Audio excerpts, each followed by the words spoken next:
Le doy la bienvenida nuevamente a nombre de GC Consultores a su curso de gestión de proyectos y Proyecto 2013. En este séptimo video vamos a hablar sobre el acta de constitución del proyecto. Lo primero que debemos mencionar es que este pertenece al grupo de procesos de inicio. Para desarrollar el acta de constitución del proyecto es necesario realizar los siguientes procesos. Primero, debemos autorizar el proyecto o una fase del proyecto. Segundo, debemos nombrar formalmente el director del proyecto. Debemos, por tercero, proveer al director del proyecto con la autoridad para que éste pueda asignar recursos a las diferentes actividades del proyecto. Y por último, debemos documentar las necesidades de negocio y el nuevo producto, servicio u otro resultado que se pretende obtener a través de este nuevo proyecto. Este proceso, como todos los procesos, tendrá tres partes: entradas, herramientas técnicas y salidas. Dentro de las entradas, que no son más que las informaciones que recibe del exterior, tenemos primeramente el enunciado de trabajo del proyecto, el caso de negocio, acuerdos, contratos, factores del entorno de la empresa y activos de los procesos de la organización. Esto lo vimos en el video anterior, donde explicábamos cuáles de ellos eran suplidos por el patrocinador y cuáles eran suplidos por la organización ejecutoria. Las herramientas y técnicas que va a utilizar este proceso para crear su salida serán los juicios de expertos y la técnica de facilitación. Y en la salida generará el acta de constitución del proyecto. Entre los elementos que hablamos de entrada, hablamos del enunciado del trabajo del proyecto. En este se va a describir los productos, servicios o resultados que deben de ser entregados. O, en pocas palabras, está hablando sobre el entregable final del proyecto. Estos son las entradas, son la necesidad del negocio, la descripción del alcance del producto y el plan estratégico. También tenemos entre los elementos de entrada el caso de negocio, que este nos proporcionará información desde una perspectiva comercial para saber si realmente este proyecto vale la pena o no, o sea, si vale invertir dinero en él o no. Este caso de negocio deberá ser revisado periódicamente para estar seguro que el proyecto sigue en el camino correcto y que va a generar los beneficios que estratégicamente se están esperando. Continuando con los elementos de entrada, vamos a hablar del caso de negocio. Los casos de negocios vienen como resultado de innumerables cosas, pero vamos a mencionar las más principales.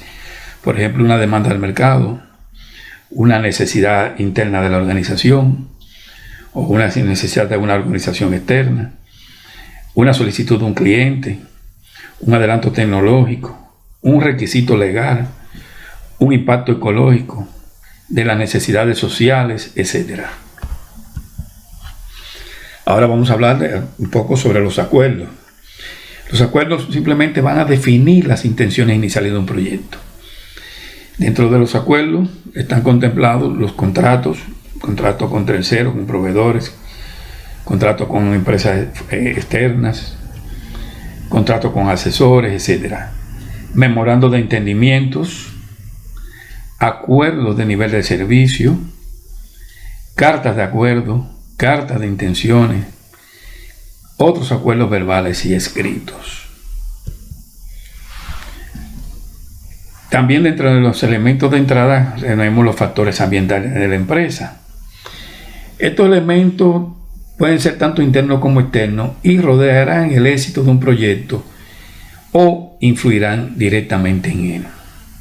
Entre estos elementos podemos mencionar la estructura y cultura de la organización, tanto de la organización ejecutoria como de la organización contratante, de la infraestructura, de las normas industriales o gubernamentales, de las condiciones del mercado y clima político del país, de la disponibilidad de recursos, administración de personal, también de la tolerancia al riesgo de los interesados. Esta parte es muy importante. Continuando con los elementos de entrada, vamos a ver ahora los activos de procesos de la organización. En este caso, cuando hablamos de la organización, es la organización que va a ejecutar el proyecto, la organización contratada, o en caso de que sea un proyecto interno de ella misma, pues ella misma. Se va a dividir estos elementos en dos partes: los procesos y procedimientos y la base corporativa del conocimiento. Dentro de los procesos y procedimientos tenemos las normas, políticas y listas de controles, instrucciones de trabajo, criterios de evaluaciones, plantillas, guías, requisitos de comunicación, procedimientos de control, etcétera, etcétera, etcétera. Entre la base corporativa del conocimiento tenemos la base de datos de la empresa o de la organización, por ejemplo, base financiera, de riesgo, etcétera. Tenemos archivos de proyectos como son líneas base, cronogramas de proyectos anteriores similares a este. Informaciones históricas como por ejemplo son las lecciones aprendidas. Dentro, ya saliendo de la parte de las entradas y pasando ahora mismo a las técnicas y herramientas, que es la segunda parte del proceso, decíamos que teníamos los juicios de expertos y la técnica de facilitación. Estos juicios de expertos pueden ser por otros miembros de la misma organización, pueden ser consultores externos, pueden ser de los interesados, por ejemplo, clientes, patrocinadores, etc. Pueden ser de asociaciones profesionales, pueden ser de la PMO, o sea, la Oficina de Gestor de Proyectos. Entre las técnicas de facilitación podemos mencionar algunas, por ejemplo, tormentas de ideas, resolución de conflictos, guías, etc. Ahora vamos a hablar del resultado del proceso, la salida.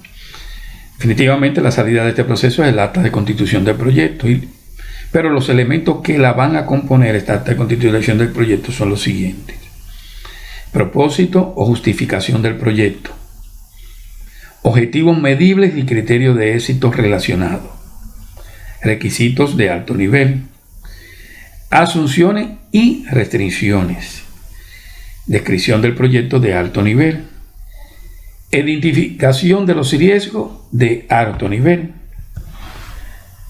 resumen de los hitos del proyecto, presupuesto resumido, lista de interesados, requisitos de aprobación del proyecto, en qué consiste el éxito del proyecto, quién lo decide y quién aprueba el resultado, asignación, responsabilidad y nivel de autoridad del project manager, nombre y autoridad del patrocinador del proyecto.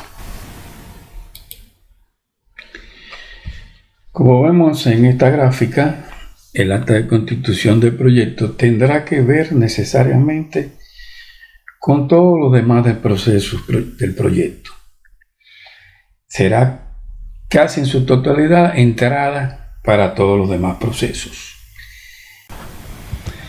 Esperando que hayan disfrutado de este video y que les haya servido en cuanto a adquisición de nuevos conocimientos en la gestión de proyectos, me despido por el momento con una frase de Epictetus que dice que el progreso no se consigue por la suerte o por accidente, sino trabajando en uno mismo diariamente.